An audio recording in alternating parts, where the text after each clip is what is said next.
It's just your average story about a state fair robbery gone wrong and a child marriage gone right. We saw Holy Matrimony, so you know what that means.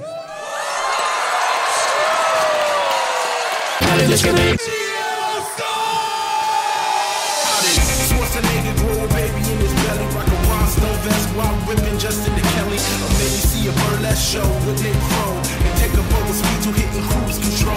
J-Man, Big Paul, and the beautiful June. Gonna take you from the groove all the way to the room. Rain the games of Street Fighter, help to blow off steam. Just a sucker punch the odd life for Timothy Green. Sharp needles, birdemic, how we staying alive. They call him the badass and he's on the line. Cranking 88 minutes cause they cool as ice. Cause the bad Jim Barney looking kinda nice. Paul and June getting literal, Jason is getting laid. June is making sure all the monkey shots getting paid. They're just a bunch of movies while they're making the grade. Here's a real question for you, how did this get made?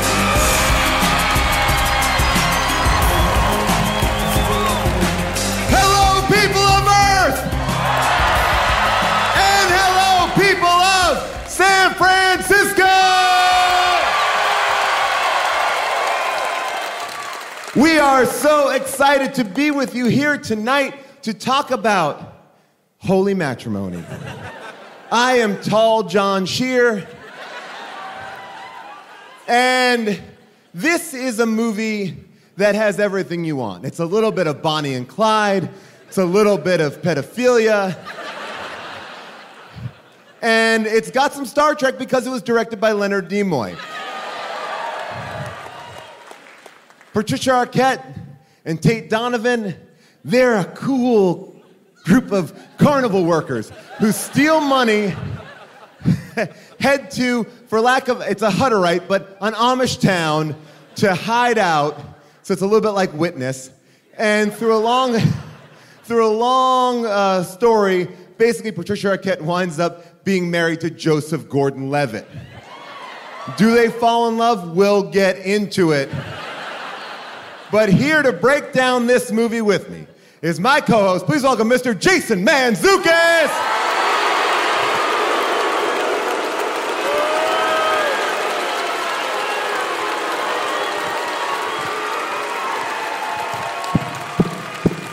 What's up, jerks? How we doing, San Francisco? Who got horny for this kid sex movie? Who got horny for this kid and this lady? Wow! I wrote wow exclamation point repeatedly in my notes. This movie shocked me. Every time you thought you were getting a handle on it, it just changed. Oh, by the way, oh, I don't like this. So deep.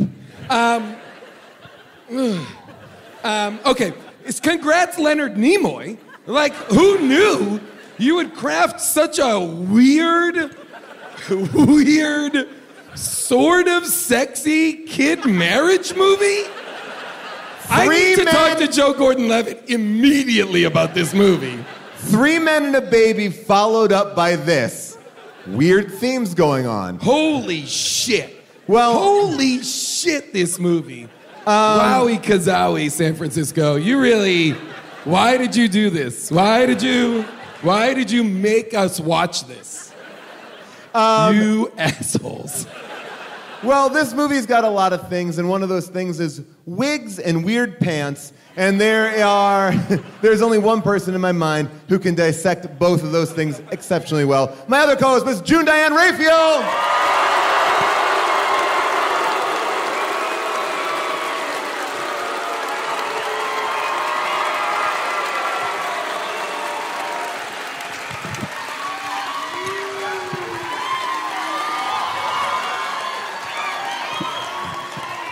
How are you, June? I'm not well.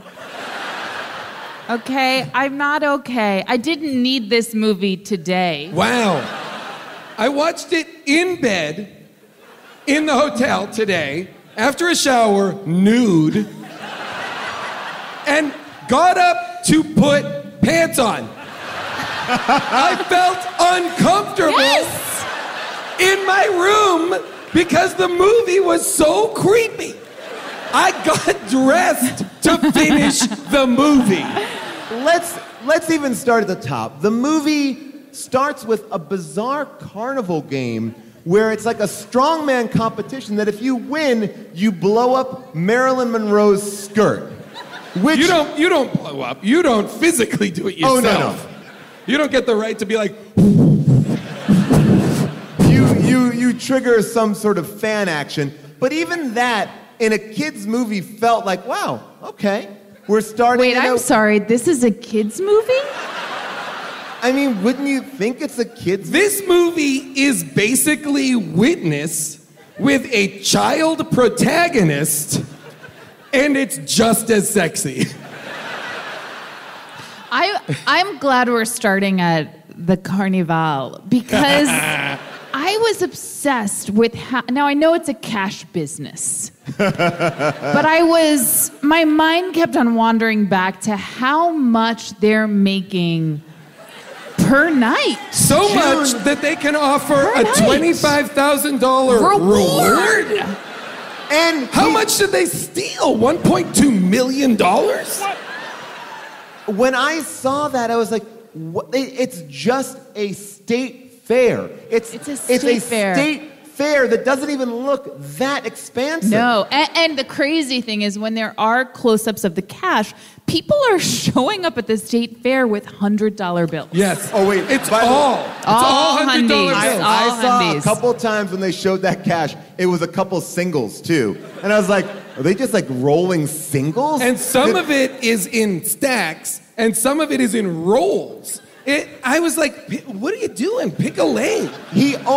Tate Donovan only took a very small tray of money. It wasn't like, by the way, the money's not being held the right way. I have a lot of issues. What do you mean it's not being held the right way? Well, it just How seemed do like you it was mean? like kind of How you thrown hold into the money? safe. Like it just didn't. Yeah, didn't no, seem like, I know what you're saying, Paul. It wasn't like put away. One of the best parts of playing Monopoly was being the banker and Thank you. organizing your cash. Yes. What are you talking about? That's the best part. That's the best part. That's And when I the was best a waitress, part is being the banker? of course, That is course. heartbreaking.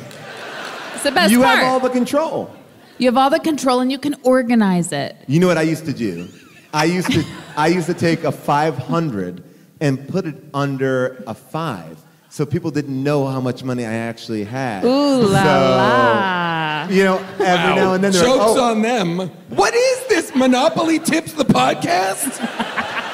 What the fuck is happening right now? You know what I would do in the game of Chutes and Ladders? No. But I know what you're saying, Paul. So when you run a business that's an all-cash business, Right.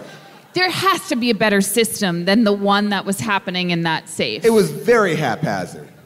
And it didn't even seem It's like it was a a big... fucking it's a traveling carnival. But all what? I mean, cash. I'm shocked they had a safe. I mean, what are we talking about? Like, it is a carnival. By the way, is it a traveling carnival? Because this goes to one of the biggest issues I had with the movie, which is just the timeline. I thought that carnival was in the same spot that she Right. left it in.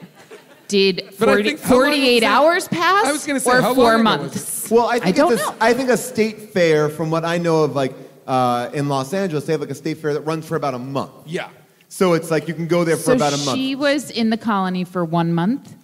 Oh, I think- I don't know how long. I'm just saying the state fair could be there for a while. I would guess that. Well, would I don't guess know. that. Think But- about how much happens to Joe Gordon-Levitt's character in the span of that month. Oh He my goes God. from being a kid in school. His brother comes back from the big city. After He goes 3 to town with years. his brother. His brother dies in a car crash that is so violent. Joe Gordon-Levitt is in 2 staggeringly violent car crashes in this movie. Yep. He also, by the way, Joseph Gordon-Levitt, JGL, is ejected from that car in a way that I'm like, wow, his body was perfectly positioned because You know what? he's Nobody- unscathed. Completely. You know what nobody in this movie ever does? Mourn Tate Donovan. Guess what these people aren't interested in? Honoring their dead. Everybody's like, we gotta move on.org. This is what we're doing. They don't even move his car from the crash site. It's like some sort of tribute. And these are people who every step of the way are like, huh, I think we gotta let this kid marry this lady. Huh, I think we gotta let this kid drive this lady to America to return this money? They put him in the driver's seat. How old is he in this movie? 11? He's 12. 12. What? This movie this is acts what's as hard, if it's though. normal for a 12-year-old to be married to an adult. This is what's hard, though. So Joseph Gordon-Levitt plays a 12-year-old in this movie, and he looks like a very young 12-year-old. He's also. a 13-year-old when he's shooting this. Okay, he's 13 when he's shooting it, but he looks like he's 8. Yes. And even now, see, this is the problem. I wish they had an actor that looked like a more mature 12-year-old. Because the problem with... What? Yes. Because the problem with Joseph Gordon-Levitt is, even now, on this very day, he looks underage. As an adult male. If he was with Patricia Arquette at the same age she is in this movie, you'd still feel like, oh, it feels a little weird to me. Yes. Like Here's he's what I'm Always gonna going to say. feel a little weird. The movie exists in a world in which a 12-year-old marries an adult. That is, regardless of the looks of the 12-year-old, it's a crime. It's believe tradition. me. What's I happening totally is agree. Tradition. then they let him drive. The border police coming into America are like, hey kid, what's up? And he's like, I'm with my wife. I'm 12 years old. We're going into town. And they're like, cool, man. That border cop doesn't bat an eye. I just want to say... Here's the thing, build that wall. I I don't want 12-year-old Canadians sneaking into this country with their grown-up wives. Before we let Tate Donovan go away, I just want to talk, because I like Tate Donovan a lot, but the accents that are going on in this movie. Whoa. I pulled a moment here, or I shouldn't say I pulled it, Averill Halley, our producer, pulled it, where his accents change. When he died 24 minutes into this movie, I wrote, oh, that's why he's been going so hard. He's like, I'm only in this thing for 24 minutes. I got to make an impression. I was shocked when he died. I did not expect him to die. I thought he was going to run off. But this final scene here, maybe it was a day where they were shooting a lot of stuff very quickly, but I believe his accent does change a few times. So take a listen to this. They're not hangouts of wacko commune like the 60s leftover waiting to get brainwashed. No phones, no TV, no newspapers. Nobody will find us. And it's Normal accent. Now we'll continue. not a commune, it's a colony. A religious... Changed. Accent has changed. We'll keep on going. colony, one of 300. Changed even more. Now, he Just went seems now deeper. to be Irish. In this portion of the scene, he is for real Irish. Well, what are you thinking, Peter? The answer is no. I don't wear tie-dye. I don't do chants. Okay. I don't do the singing nuns. Okay, you got a better idea where we could hide out? Yeah. Now it's like Surfer. Pull over, give me my half of the money, and I'll go to Hollywood where No. nobody knows me for sure. Pull over. No, I don't feel safe with you out there loose. I don't trust you. I don't trust you.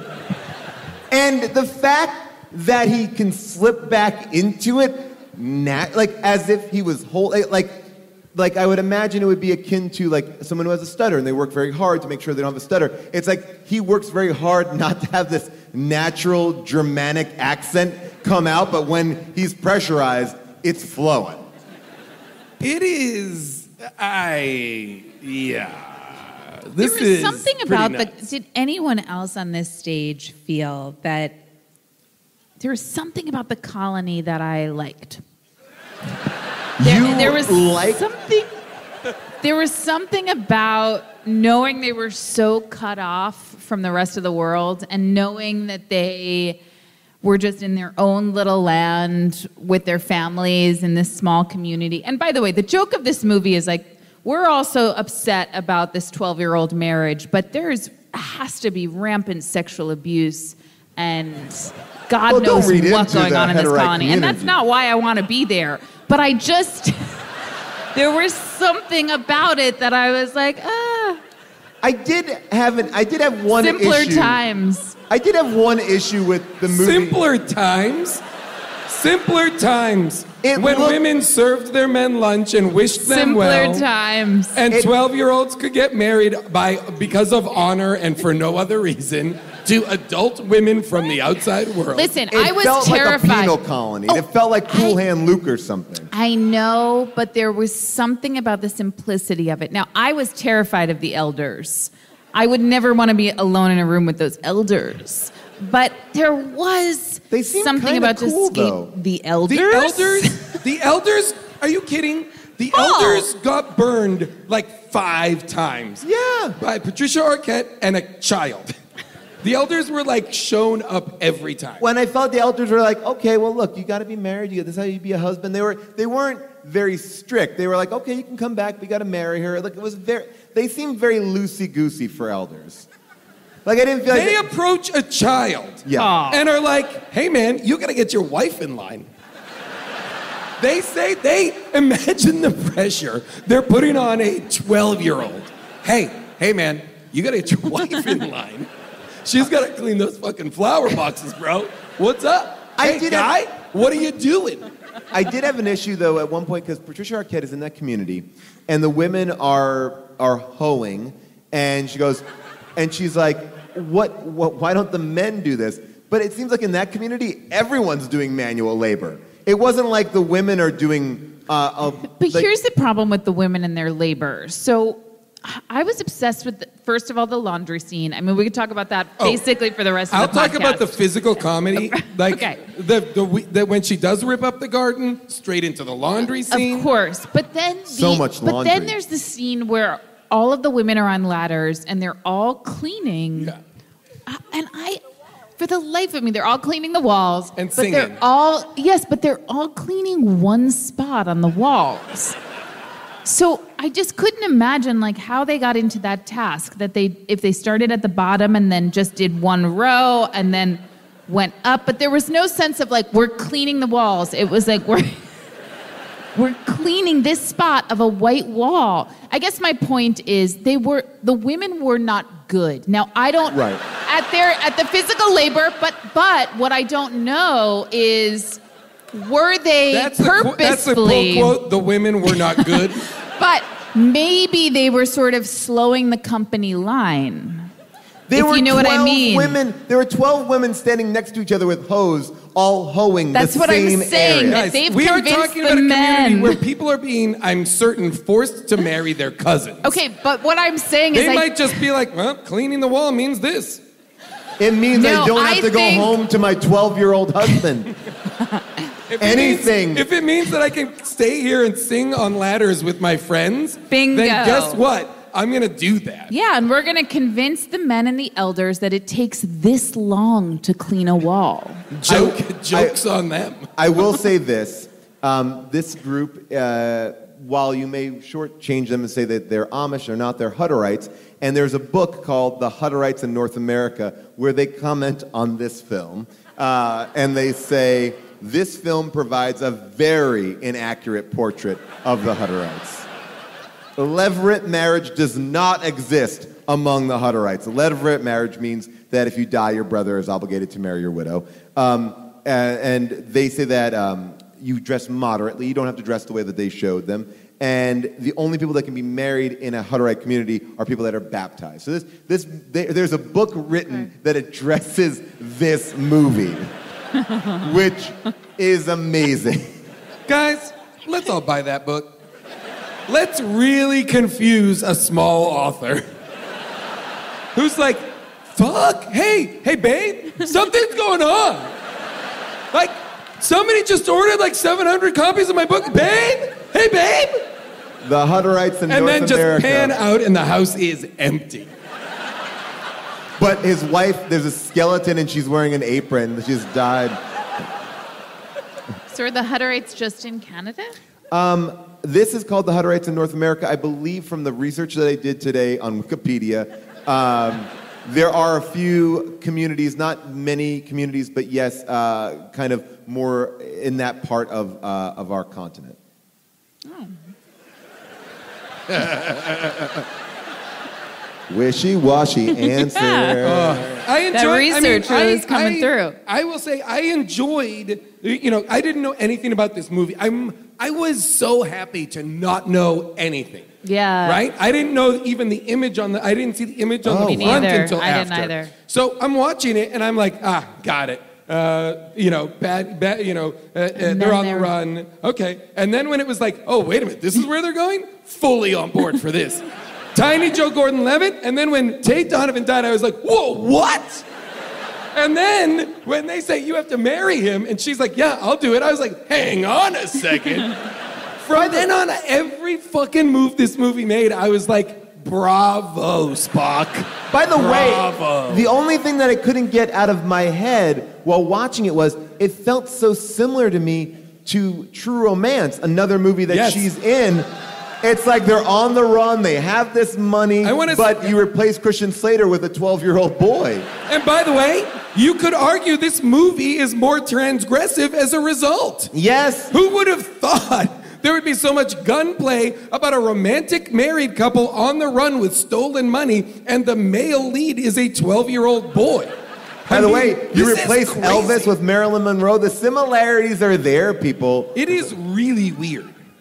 I will say this, Patricia Arquette is phenomenal. Yes! She is. Joe Gordon-Levitt is great.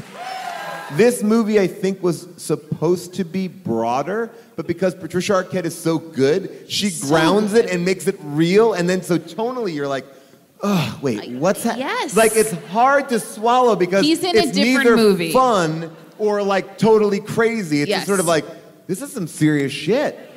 Well, there's whole scenes like the sneaking around when she's like, why don't you take this money and put it back with the rest of the money? And then he leads her on a wild goose chase that's like shot like a Hitchcock thriller. Yeah. Yep.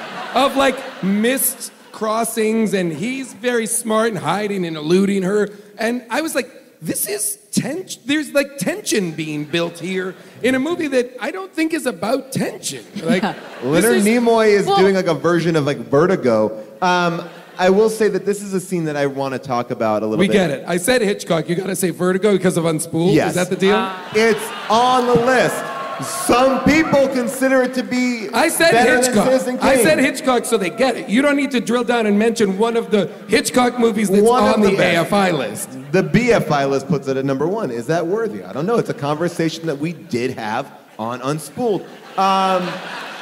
This is the scene that I really wanted to talk about when JGL catches her cheating in the bar, because this is a scene that, talking about like the dramatic impact of what's going on. This scene where he says, aren't I a man enough? When he's saying, aren't I man enough for you? I'm crushed by this kid. The weight of the world is on this little boy's shoulders. He's being saddled with an adult who is more of a child than he is. And he's trying to say, like, isn't the love that I'm being forced to give you by honor enough? And she's like, bruh, no. But I do think that here's the one way the movie is successful thematically. Thematically. One way is I do think it illuminates some problems with marriage in general. There's moments, which is clearly the intention of the movie. There's moments where where you listen to him and you listen to these monologues from him and you're like, oh God, aren't we all just play acting these roles? And this is just this weird construct of like what we're supposed to do and how we're supposed to behave, and it's just all bullshit. Wow.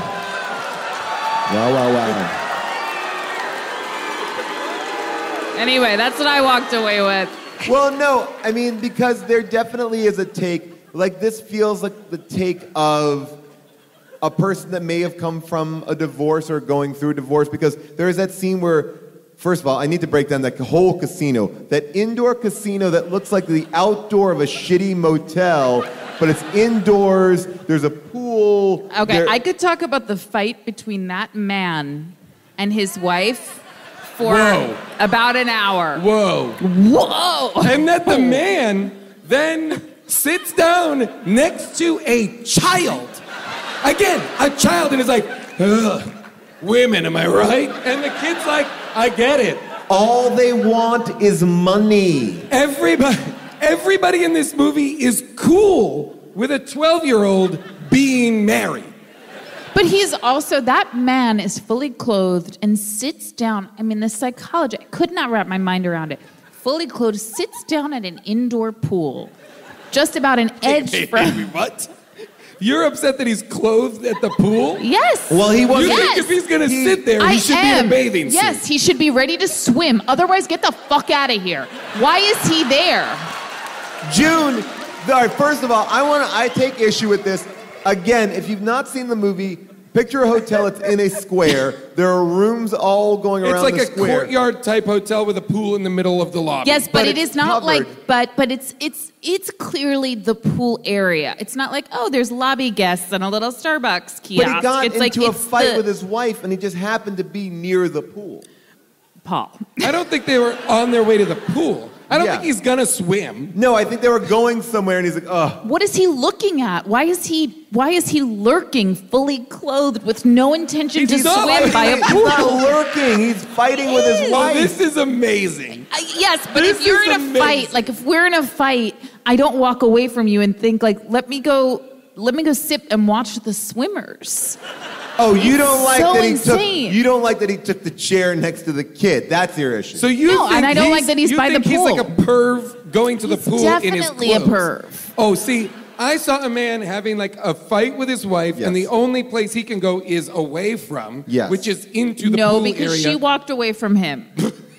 I And then felt he like turned he was around and so walked toward worked the up. He was pool. like, oh, I just need to sit down and bitch about my wife for a second. Let me talk to this 12-year-old. With a like-minded guy. Who's just a 12-year-old farmer from Canada because who's also- married to a 32-year-old woman who's By the trying to return $6.2 million to the county fair. By the way, I have issue with this pool because the pool is, I think, also in the middle of a casino. I think it's a casino. I don't know. Listen, let me be very clear. Here's something I would never do. Get in that pool. Of course. But Jason, would you ever, if that pool was there, would you ever go to sit just a foot from the edge of the pool Well, and that's just your stare issue out? with JGL, though. JGL is the one who sits there But he's first. a child. He's excited about an indoor pool. I'm fine with him there. He's not. He doesn't seem excited by it. He likes ice cream. He likes ice cream so much, he got a sundae and a milkshake. But does he love her? And that's the issue that I had with this movie, because he goes from That's saying... the issue? Yes, because he goes from writing on the population sign with and one dumb girl, and then he's like, makes her... It's Also, very much taming of the shrew. Is that how we mark that sign? That's clearly a stencil Yeah. of a zero. And he wipes it off, and there's a marker on a string? So they're just... How often are they changing the population? A lot of people are dying in violent car wrecks. Now listen, I didn't see that car wreck, but I asked you, Paul, I said, did he... What do you mean you didn't see it? What do you mean? I sort of just looked away at that point. I got distracted. with what was going on in the world. So I didn't actually see that scene. But I asked you, I said, I don't understand. How did they crash the car? And you said that Joseph Gordon-Levitt grabbed the wheel. Yes. Yes. It sounds like he murdered his brother. He didn't, but they were having a tussle. Yes. A tussle over the wheel? He was distracting the driver, which makes him a killer. That's vehicular homicide. Tate Donovan was drinking a beer. Yes. And he was trying to get the beer By the way, out of his hand. He drank so many beers at that bar. Like, he goes, go get an ice cream, and then cut to 10 beers surrounding Tate Donovan. The kid's not back. what happened to the kid? How long? yeah. Was he... And why wouldn't he bring Patricia Arquette to have a beer? Joe Gordon-Levitt doesn't feel bad at all about killing Tate Donovan. No. So he did kill him. No, he didn't, but he contributed to the accident, for sure. Wow, but I mean, is but he the car ever is- is he ever the car arrested? was- It's behavior that I suspect would haunt him for the rest of his life, but just like every single other person in the movie, he does not mourn that death one bit. The car was also coated in gasoline because that car explodes Also- like 2 rocket launchers shot into it. Immediately. It explodes Bam! instantly. Joe Gordon-Levitt should be, I don't know, very injured from the car crash. He is not. I would just say I would settle for a scrape. He is nothing. I mean, after the car crash, he looks better than he did before. Here's what I'm going to say. This is a movie in which Joseph Gordon-Levitt plays a 12-year-old boy who does all of the beats of a movie that were written for an adult character. Everything he's asked to do is what adults. He fights, physically fights. That man slaps him in the face. He has fist fights with adults. He drives trucks, tractors. He has a gun held to his head. He marries a grown woman. He pretends for his friend's sake that he and the woman he's now married to are fucking. Every character beat for this, again, 12-year-old boy are those that an adult would have. Well, but here's my pitch. Like, I feel like this movie was pitched like this. It's Taming of the Shrew, but she marries a kid. And by the way, this is the writers of The Rock that wrote this movie. Yep. So, but it is like, I mean, that's why I keep on thinking of it. It is Taming of the Shrew to a certain extent, right? I mean, that's what I think, what it is trying to be. But it's a weird thing because they can never really fall in love. And I guess they do because she's going to come back in 10 years. I guess so. I mean, I don't know.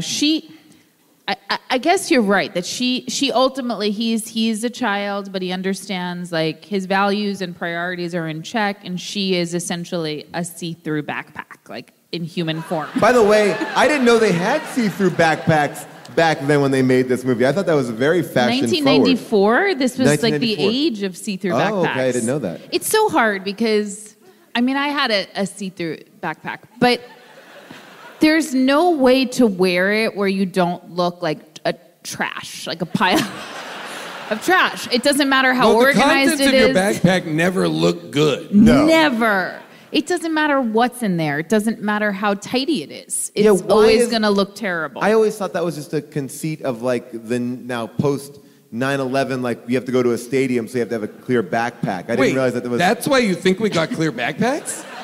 I never saw them before that. What? Yeah. Wait, you think clear backpacks were an answer to terrorism? Well, absolutely not. Really? There are, like, at the Women's March, the first Women's March, they asked that people show up with clear backpacks. So there is an element of, like, there's a security element to There's clear a lot. backpacks. I always see people say but clear they were a backpacks. fashion But it was staple like in a the early real, 90s. yeah. Well, if we're talking about fashion, can we talk about pants? And I feel like we should just pull these photos of the pants up because Patricia Arquette gets into her own clothes at the end of the film. And this is the pants that she's wearing. They're very wide. I have another. They're version. almost culottes. Yeah. You'll see here. That belt.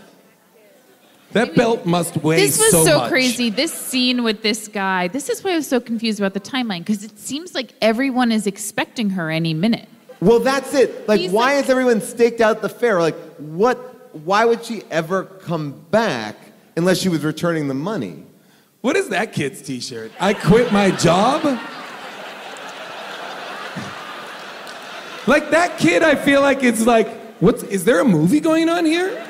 Like, I feel like they stole this shot at an actual county fair. But I want to say this, like when you look at this screen grab, which you can't see if you're listening to the podcast, but if you look at it, this is a shitty state fair. This is like a street fair. This does not look like it's making... This is the entrance. This is the entrance to like the fairway or whatever. Right, but I think to your point, Paul, that I don't think of street fairs like I think of going to Vegas or going even to a mall, like I'm going to blow all my money. Right. You know, I think of spending like maybe $40 Okay, at hey, a money street bags. fair. $10. You're going to get a maybe. $10 10-minute back rub from those course. guys, right? Then you're going to get what? You're going to get some sort of a candle for about $5, right? And then you're going to get lunch, and that's it. So I just don't know how this fair is making this amount of money. Well, I mean, but I don't think he's taking the profits from the caramel apple people. I think he's just doing ticket sales. Oh, for the rides and the attractions? Just the entrance fee. This also seems to be an agricultural fair. This is a big, this is like a big endeavor, you know? And there is a moment where someone is advertising the benefits of a backhoe that then JGL gets in and then captures this man. To the audience's perception, though, they have no idea that this man is bad. But yet when he is scooped up, they start applauding. But it looks like someone just put a man in a backhoe, and he doesn't seem to be evil at all. Everyone's But like, that guy just slapped that kid full on in the face. But they He didn't just see that. clobbered that kid in the face in front of all the. He was like, bam. Oh, I guess. But I feel like that's kind of for par for the course. It's a tough look for the FBI in this movie. Sure. Tough, They don't come tough off look. great. Tough look. They don't come off This is the great. smart FBI. By the way, Courtney B. Vance as the head. Oh, yeah. The crazy thing about this, though, is I kept on wondering, once they hit the road and she has the money nearby, they're on the road for a little bit. And I just kept on thinking, why isn't she just grabbing that bag and running? Like, there's no world in which he can stop her. She drives, she's a grown woman, like she could outrun him. And I felt like they were setting up a premise where he was somehow going to overpower her. Oh, no, I think they were trying to convey that she is not, perhaps because she is now more feeling responsible for him or feeling like, and when she finally But is she does a mother leave, or is she a wife? well, I think she. Well, I don't know. I don't know. Ultimately, I don't know what's a mother behind that figure. question, but A mother figure, Paul. I mean, But I is she a mother didn't like figure that. that's going to come back in 10 years? No. No, I think she's not she coming feels back in some 10 responsibility for him. Of He's course. her boyfriend's little brother. He's like, I think she comes to feel some sense of obligation to him, or not Got obligation, it. but some sense of caring so much so that Family. when she does Because finally leave, she realizes that she doesn't have family, and this is the only family she's got after they sleep in the paper shredded car and she pulls up hay like on top of her like it's a blanket. And there's all those weird, like, Tonka trucks in there. ride on toys that are not boxed in big boxes, but yet like displayed as if they were in a toy store. Like they're individually out. Like if you were shipping those would be in another big box. And they put in so many train sounds just because they were, I feel like, trying to cover the fact that it was not really a train. They were like overdid it on the train sounds. I guess I would just expect that earlier she would say, here's $500, like, bye, and just run away. But she did abandon him at one point where she took the money, she took off, and then he was captured by the FBI guy, and then they chased after her. She did do that, Yeah. but then she didn't even leave him money. She's like, make sure he gets on the bus. Like, she doesn't really care that much about him. Yeah. At a certain point, she does. She bails, but she still, like, hopes, she still makes a gesture so Right. that it feels like you think, like, oh, she's at least, I think the movie's trying to set up that she's softening to let other people in, blah, blah, blah, blah, blah. Well, to answer your question, too, now I'm thinking about it, I think the movie takes place in about 7 days total. Because the FBI guy, first of all... That guy disappears for a full hour of the movie. Like, he finally gets to that Hutterite community, but like... When they cut back to him, and I was like, oh, right, this guy. But then he's on their trail, hot and heavy. So the next day, the robbery is in the paper in a yellow section, because, you know, most papers just have that bottom corner of the paper in yellow. And I had an issue with that, too, because he also wrapped all the money in the crime, which is a crazy thing to do. It'd be like he put the evidence of the crime in the description of the crime. Not smart at all. Oh, yeah. But, and the FBI sends him out there, and then I think it's 7 days. I think that montage is the most wishy-washy moment there. But I think it's like an intense 7 days. For that 12-year-old boy, yeah. Think about it. His brother returns, dies, he gets married, divorced. He's in a car crash with his brother. He's in a car crash with his wife. He fights a grown man from the FBI. Gets a gun put to his head. Yes. Like, a lot happens to that child. Like, he's never left this colony. So he must be experiencing such sensory overload. He doesn't know what money is. Oh my gosh, the sounds, the sights, the smells. He doesn't know what divorce is as a concept. Yep. Oof. It's a lot. It's a lot. It's pretty wild, guys.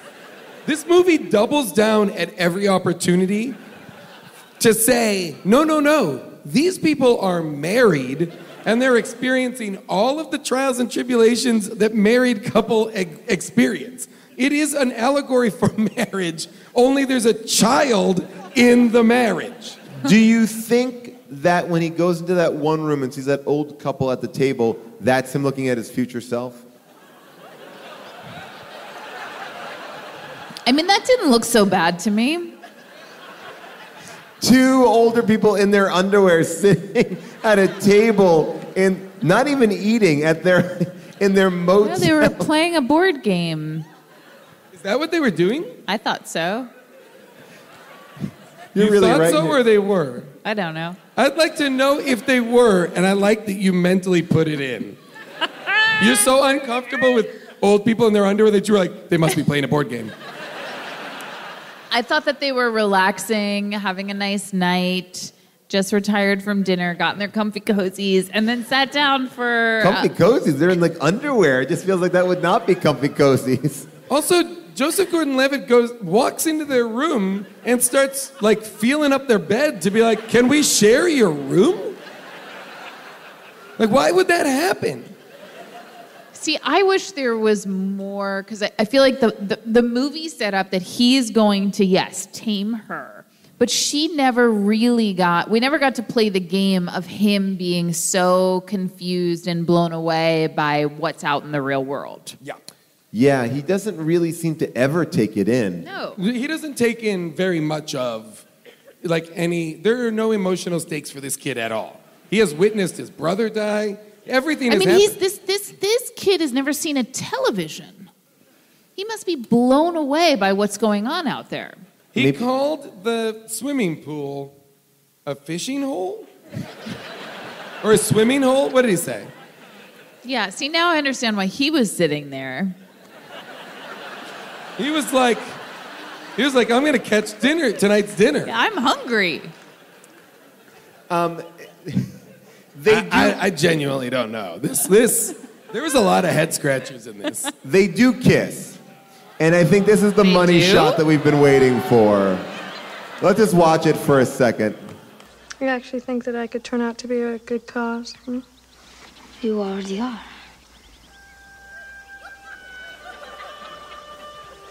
He's 12. Friends forever?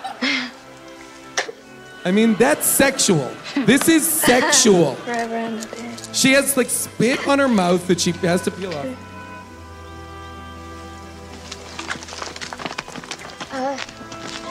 Where are you going to Your go backpack. Home. Bandana as belt. Havana. Will I ever see you again? No. But you'll see Betsy.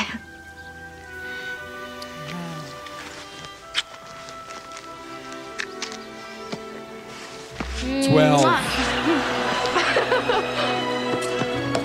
Doing that again in 10 years. If you don't, I will. What? That's a contract. That's what I'm saying. What did she say? I'll do that again in 12 years. And she says, if you don't, I will. That's a motherly relationship? Listen, By the way, the relationship between mothers and sons is... Listen, really sometimes special. mothers and sons kiss. Sometimes they even make out, Paul. I don't know what... You should I don't able to know what relate. Can you you're imagine a talking about. world in I which don't know what a you son are might talking mistakenly French kiss his mother? Can we wrap our heads? I just want to go on record that as this story has grown, my mother has moved out to Los Angeles, but also it was an attempt. It was not ever seen through. So people who want to treat it. So you're a tease. People have now mythologized this as if like I had like a makeout session. I've heard it. People are like, I did that. I'm like, I did not do that. You have said in the past though that you and your mom used to play spin the bottle. But that's a kid game. Here's a clip of Patricia Arquette on James Corden where she talked about this kiss. Oh. You have worked, Patricia, with some of the finest actors on the planet, but there was one actor in particular where you had a very intimate experience. You were this actor's first ever kiss. Yes. Explain. Well, I think he was about 12 years old. The story of the movie was that it's like this Hutterite community, and in that community, his brother leaves, and we do some crimes and get all this money, and then his brother dies. And in that community, and he hides the money somewhere. In that community, if your brother dies, you have to... By the way, Michael Pena, just like, yep, makes sense. Cool. You can tell as she's like walking into explaining it, she's like, oh boy, I gotta explain it. I like that she's breaking down the whole plot of the movie just to justify the fact that she made out with a child. All right, here we go. Marry his wife. So I end up marrying a very young Joey Gordon-Levitt. Okay. Wow. And we have to have a kiss. And his mom is like, this is his first kiss. He's nervous. I'm like, I'm nervous. I think he's nervous. So I went up to him and I was just like, hey, this is just pretend. This isn't really your first kiss either. Like, you get to really have your own first real kiss, but, you know. And he's like, yeah. You feel okay? Are you? Right. I totally got it. yeah. No problem, baby. He was really like, it's fine, don't worry. I love how the audience is like, woo! I'm like, he's 12 years old. Did you not miss?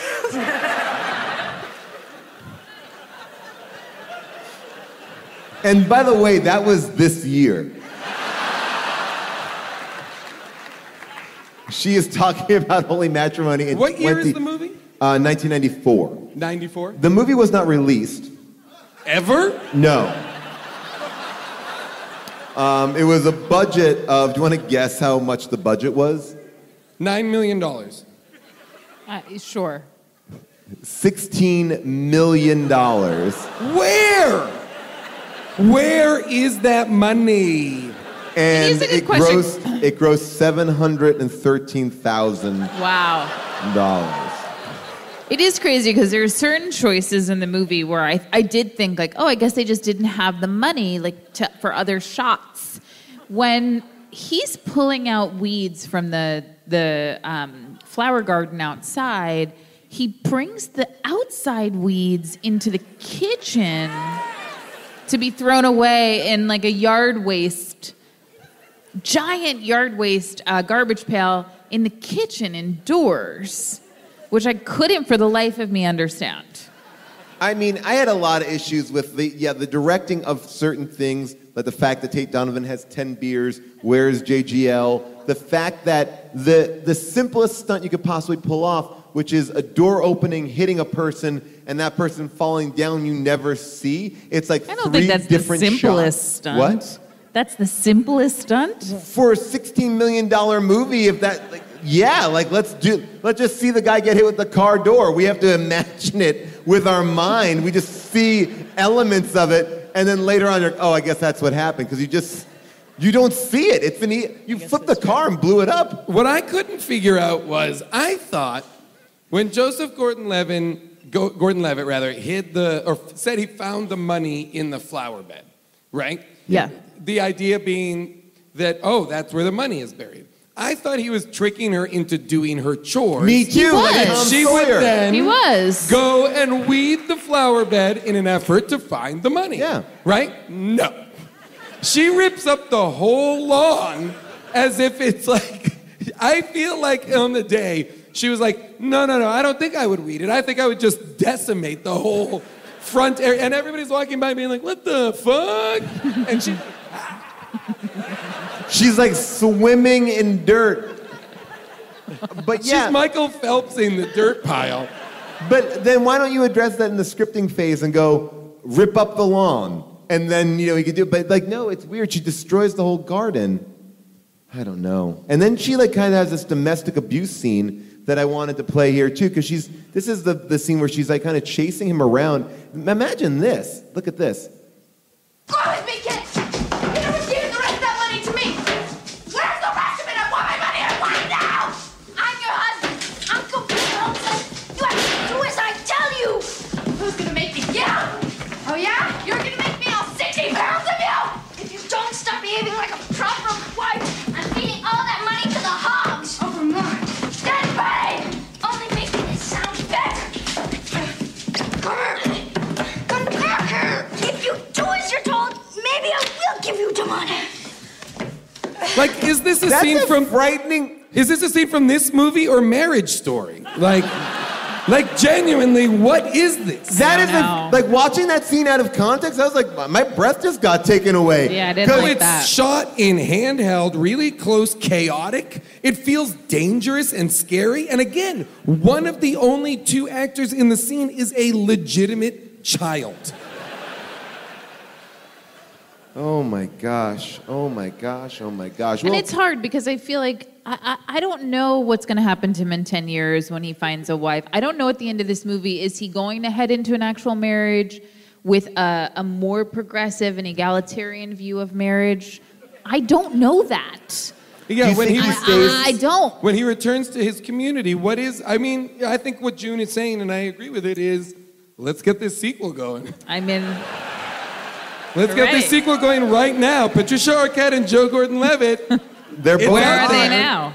It's a little more than 10 years, but why not see what's up with, Ezekiel and Havana. Havana, thank you. Havana, just like Betsy. Alabama from True Romance. But, I feel like it's prime for Netflix. It's like Fuller House. You guys are familiar with that, San Francisco. It's time to go back in the well.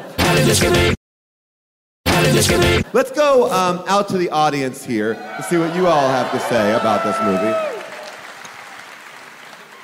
All right, That's right. come here. Looking good, everybody. Looking good. All right, what I'm going to ask of everybody here tonight is, in your best butchered accent, to ask your question. So, all right, so here we go. Your name and your question, but in the best Hutterite accent you can come up with. It could be as leprechaun-y as you want. My name's Francis. Great, you can ask it now. I just wanted to bring up, for June, the wig in the beginning of the movie. How did we not talk about this? When she takes off the Marilyn wig, and she does have similar hair. Like, almost identical hair to what she was trying to portray.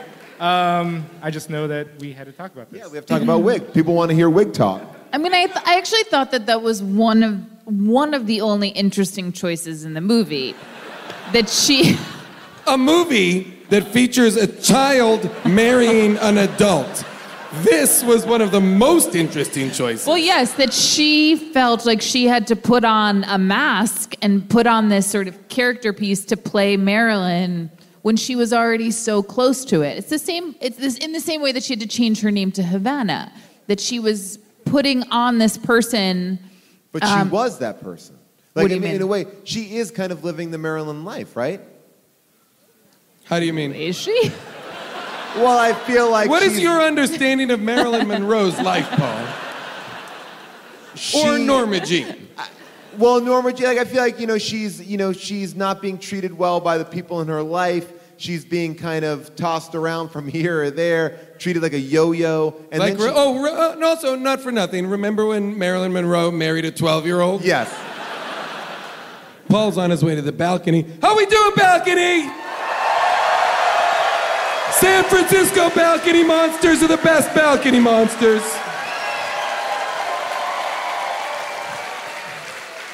I am here in the balcony with the balcony monsters.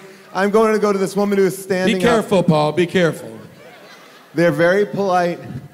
They seem good. I'm out of breath. There's a lot of stairs to get here. Deceiving amount of stairs. You're getting a great workout this show. I really am. All right. Hi, how are you? Good. Your name and your best Hutterite voice and your question. Hi, I'm Erin. Great. First of all, why would you send a small child who's never been out in the world to check into a hotel?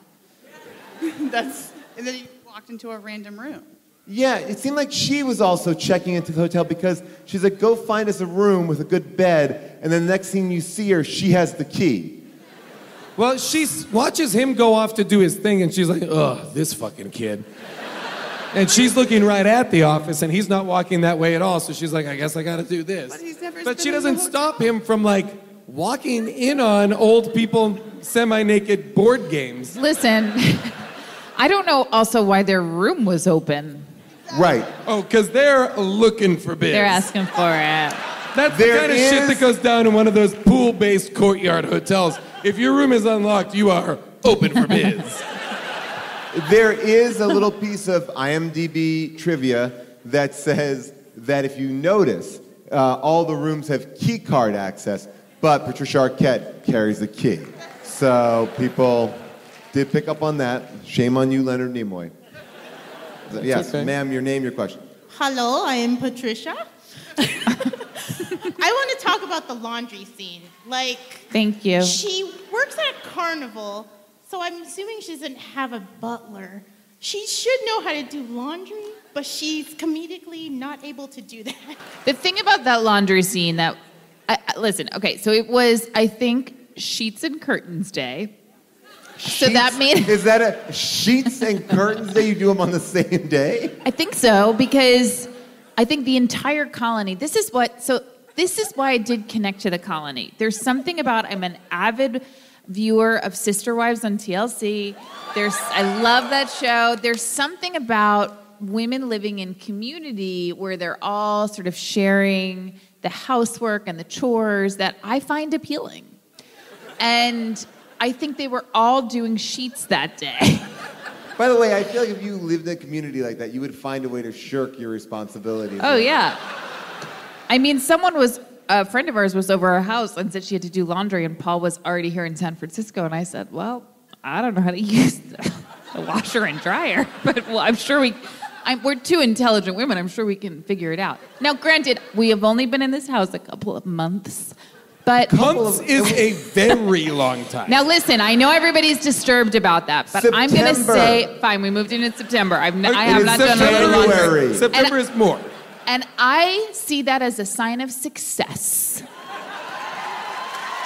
Thank you.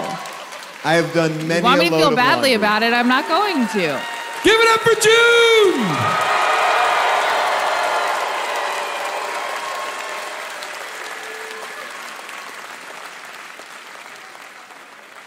Thank you, Balcony Monsters. Thank you, audience. And it's clear that we had an opinion about this movie. There are people out there with a different opinion. It is now time for Second Opinions.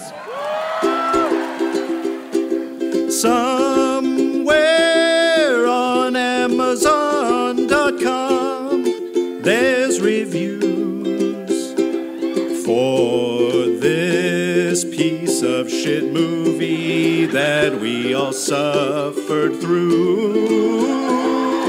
Ooh, child husbands, face rats, Tate Donovan, fiery car crash, that's where we started.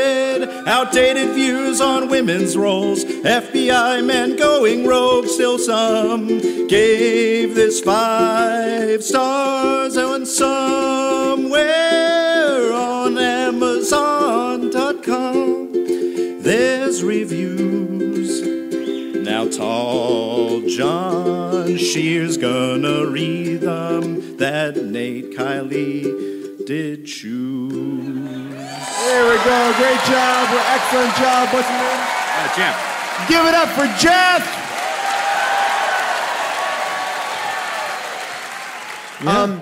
If you are wondering why you don't hear the comments of June, it's because she had to leave in the middle of the show to catch a flight to get back to start shooting. Not in the Grace and middle of Frankie. the show, at the end of the At show, the end as of the we're show. wrapping up. Well, as we're wrapping but you're listening to it, so you know that now she is gone. You've heard her up until this moment. I don't know what you're talking about. June's just being real quiet right now. Isn't that right, June? She's nodding.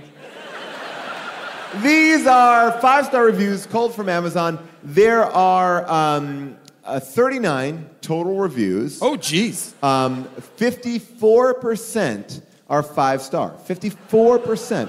Only 9% are 1-star. And this one is from Dr. Chili. Dr. what? Dr. Chili. Dr. Chili. Chili. What is that about? Is that someone who got a doctorate in chili? I don't know. It was written the day after Christmas in 2019. And Dr. Chili just writes recently. this. Yes.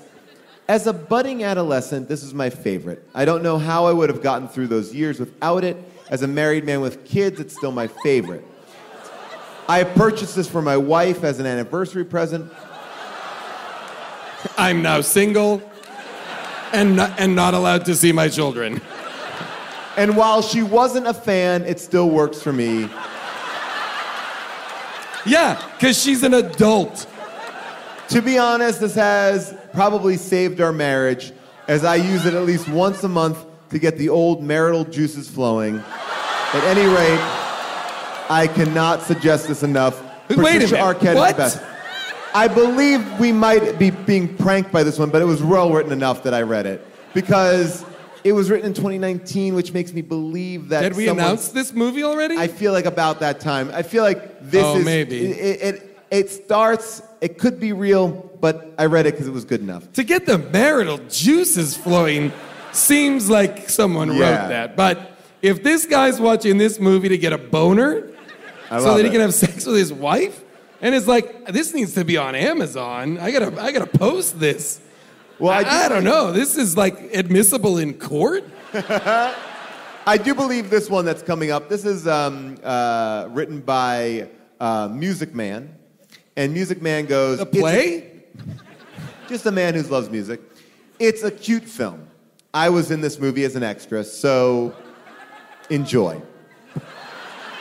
All right. Not exactly a star, but I am in this movie. LOL. 5 stars. Oh, man. Music Man is like really putting it out there. All right, so this user is called Fascination. Fascination writes, I don't know why, but I love this movie. Patricia is so charming as... First name basis? Yep.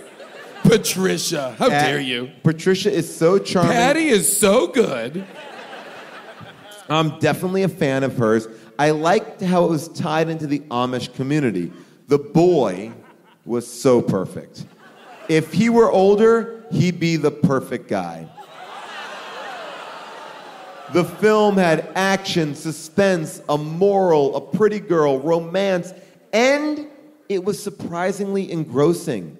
I liked the conflicts. It was fun to see how putting different types of people in different situations would work. 5 stars. You just described the tenet of writing. Do you think that commenter is referring to the romance between Patricia Arquette and Joe Gordon-Levitt, or Tate Donovan and Patricia Arquette? I think it's sort of like what... The general romance? I think it's like I would like to see how an FBI agent would be with a Hutterite community, and how maybe an old man in his underwear... Are there any Hutterites in the crowd? Cool, okay. Just wondering. I am really upset that June's not here because I wanted to talk about the tagline of this movie, which is the hilariously sexy comedy. Again, what is the message of the movie? It's a romance between a child and an adult. This is wild. I mean, this is a crazy movie. Like I mentioned earlier, directed by Leonard Nimoy. Not only he played Spock in Star Trek, but also directed Three Men and a Baby. It was written by the writers of The Rock, Double Jeopardy, and Criminal. So this seems to be a real break from their action films to go into this. But I guess that explains the exploding car.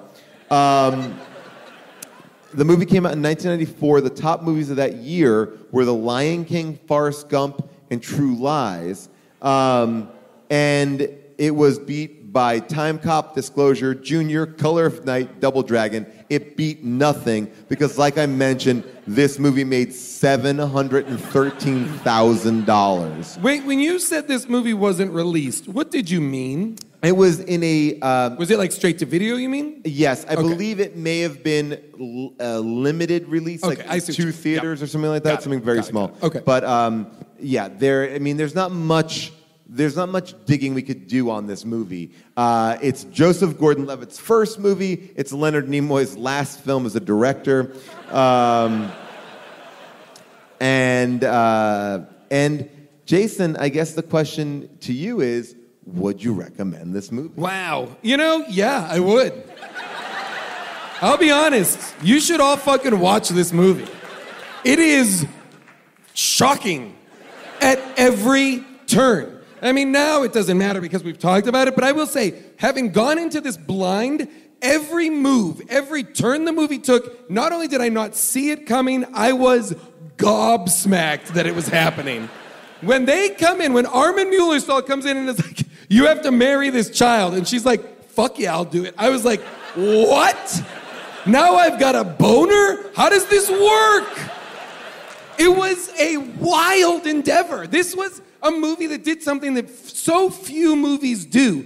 Even the movies that we do that I'm anticipating, it shocked me so many times. It's weird because I feel they hop a train hobo style. It just cuts to them in a freight car? It turns the screw constantly. And I think what I love about this movie, because I also would recommend it, is... There's a shot in this movie. There's a shot in this movie where Joe Gordon-Levitt legitimately drives a pickup truck. Yeah. Because there is no cut from when he closes the door, starts the car, and drives off. He's a child. He's got a farmer's license. He's got to do it on the farm. He's an actor. He's a child actor. It's so weird. Look, what happens? I put on my resume can drive stick. You know what? Because in case they need it, I got to get in there. What I think about this movie is they don't make movies this weird anymore. Like, this would be stopped by someone. Like, if someone is writing a $16 million check, someone may, whoa, hold on, wait. What? Bring them to my office.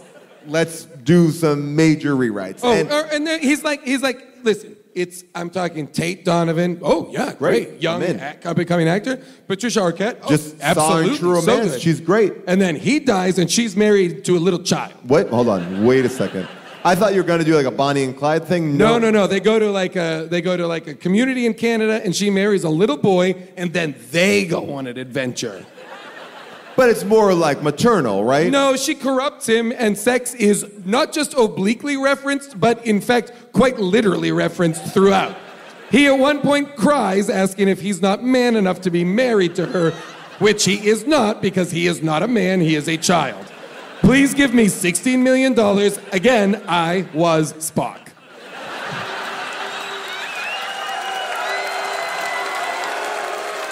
We had a great time here. Thank you, San Francisco. Holy shit, San Francisco. We really did it. Thank you to our engineer, Devin, up in the booth. Give it up for Devin. We will see you next time. Thank you for coming. Have a good night, San Francisco. Woo! All right, that brings us to the end of Holy Matrimony Live in San Francisco. And I have to say, it's crazy to hear that it was about a year ago today, and that was one of our last live shows that we have done. So a bittersweet moment to hear that episode. And I appreciate everybody going through great lengths to find this film. And if you have not found this film and you do want to watch it after hearing us talk about it, and I think you might, you can check out our Discord, which is discord.gg/hdtgm. And you can also go on my Discord, which is discord.gg/Paul Scheer. There's a lot of fun stuff going on there, really fun stuff. And you can always check out my Twitch, where I have guests like Jason Mantzoukas and June Diane Raphael, and more. Rob Hubel and I host a show every Thursday on Twitch, which has been so much fun. We've had amazing guests like Judy Greer and Ken Marino. And Jason and I are going to be going on Twitch soon to just do a little bit of a recap of what we're watching. Adam Pally and I host a show where we talk about Twitter drafts. There are so many fun shows that I've been trying to do to keep myself entertained and occupied during this quarantine. I want to remind you that the Jane Club is an amazing online resource for people who are looking to form a community and to be active in their community and to inspire each other. The Jane Club, you can go to thejaneclub.com and see what they're doing, because they have completely revolutionized their business model to make it an online space. I'm so proud of June and how this thing has grown, especially in a pandemic, and how she has created a virtual community that is just absolutely stunning. Big Mouth is on Netflix. Jason, June, and I are all in it, and Jason is fantastic in it. And if you want to see me in a big old movie, the movie is called Happily, coming out March 17th. It stars Joel McHale, Natalie Z, Carrie Bechet, myself, Natalie Morales, Kirby Howell-Baptiste, Shannon Woodward, Breckin Meyer, Charlene Yee, John Daly, Stephen Root. It's an insane cast. I'm so excited about this movie. I hope you check it out. I hope you like it. And you can check out my documentary on Disney+. It's part of the Marvel 616 series, and it is called Lost and Found. A big thank you to Devin, our sound engineer, who was with us in San Francisco, our producer, Cody, super producer Cody. We love Cody. And Avril Halley for finding this fine film. Thank you, Avril. And you can also watch her on Movie Bitches. A big shout out and a thank you to July Diaz, who listens through all these episodes and finds all the cuts and makes all the tight trimmings, so this is acceptable to your ears. A big shout out to the ghost of Craig T. Nelson on Instagram for designing our amazing How Did This Get Made posters. And of course, Kyle Waldron, who puts up amazing stuff on our Facebook page. We're trying to get a little bit more involved in that and do a little bit more there as well. I talked to you about the Discord already. That's already up. And who else do I want to thank? Who else is out there? Well, of course, I can't thank everybody without thanking, I don't even know if that makes sense, Nate Kiley, who does all of our research. Nate just had a baby. We wish him so much love, and the baby so much love. And congrats to Nate on another kid, man. Another kid. Wow. All right. Thank you, everybody. And remember, give me a call, 619-PAUL-ASK. That's 619-PAUL-ASK. And we'll talk on the mini episode. The top part of the show, I talk about Dr. Phil Oprah questions. I'm getting involved in your life. Second part of the show, we get into the show, like what went on in Holy Matrimony that you want to dissect. So you can call that line and with any of those problems. And remember to rate and review our show. It does help, especially now that everybody has podcasts. So rate and review our show. Tell people about it. Still keep getting the word out. And we are going to announce a new live show very soon, so stay tuned for that. Sign up for our mailing list, and you can do all this stuff at hdtgm.com. That's hdtgm.com. See you next week for a mini episode. Bye for now.